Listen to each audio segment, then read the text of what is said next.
Okay, let's cut straight to the chase here. What if I told you that the new Avengers movies might be the most chaotic, star-studded, and creatively risky projects in Marvel's history? Because based on the latest updates, that's exactly what we are looking at. But here's the twist: the people now steering this ship, Chris McKenna and Erik Sommers, aren't exactly strangers to pulling off the impossible. Remember when they somehow made Spider-Man: No Way Home feel like a love letter to every Spider-Man fan on the planet? Yeah, me too. And now they are diving into Avengers, Doomsday and Secret Wars, two films that could redefine the MCU for a decade. But hold on. Let's not just geek out over cameos and release dates. Let's actually think about what this means. Because this isn't just another Marvel announcement. This is a Hail Mary pass for a franchise that's betting its entire future on, well, a lot of moving pieces.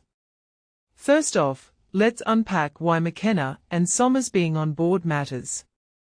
These two didn't just write your average superhero flicks, they've got a track record of balancing humor, heart, and multiverse-level chaos.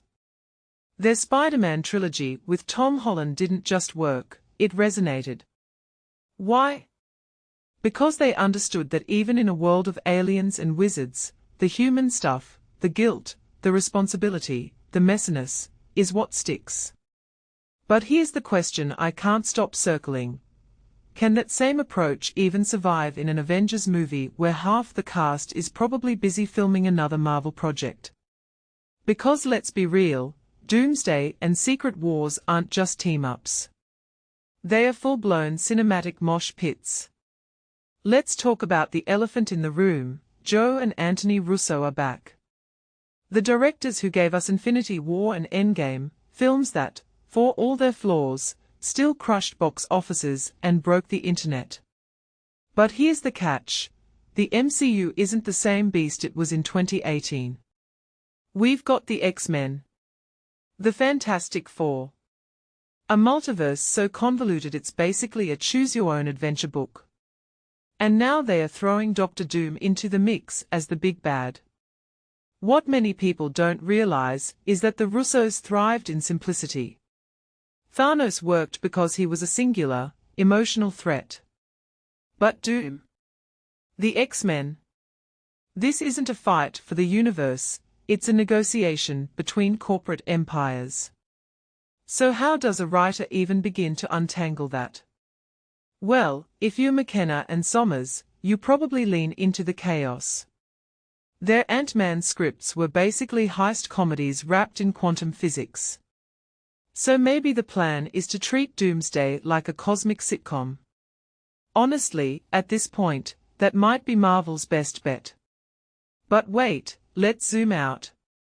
Because this isn't just about two writers joining a movie.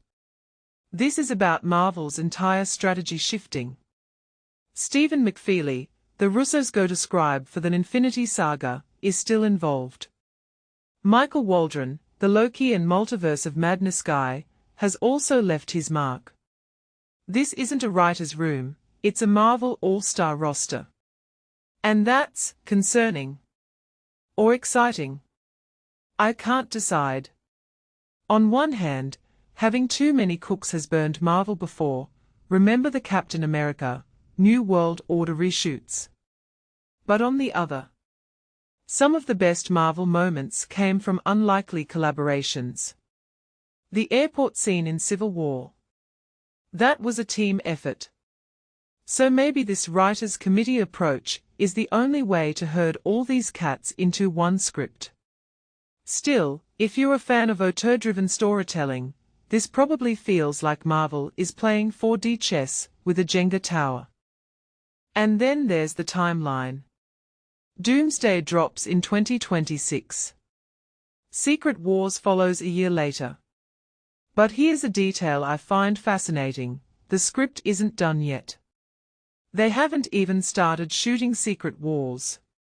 That means Marvel is announcing a two-part epic without having the first one fully baked. That's either insane confidence or insane desperation. Maybe both. Remember when the MCU was so ahead of the game it had post-credits scenes for movies that hadn't dropped yet? Now they are scrambling to announce Fantastic Four and X-Men cameos in a movie that doesn't exist on paper. What this really suggests is that Marvel's playbook has changed. They are not building a universe anymore, they are throwing a party and hoping everyone shows up. So where does this leave us? Personally, I think we are witnessing the birth of Marvel 2.0, a phase where the rules don't apply anymore. The X-Men are here. The multiverse is infinite. And the Avengers aren't just Earth's mightiest heroes, they are the universe's overstretched crisis team. But here's the deeper question, can the MCU still surprise us? Because let's face it, after Secret Invasion, the Marvels, and the What If fatigue, fans are hungry for something that feels earned, not just engineered. McKenna and Sommers proved they can deliver emotional payoff. The Russos proved they can handle epic stakes. But can they do both at the same time? Or is this the moment the MCU's house of cards finally buckles under its own weight? Drop your thoughts below, because trust me, this isn't just another Marvel movie.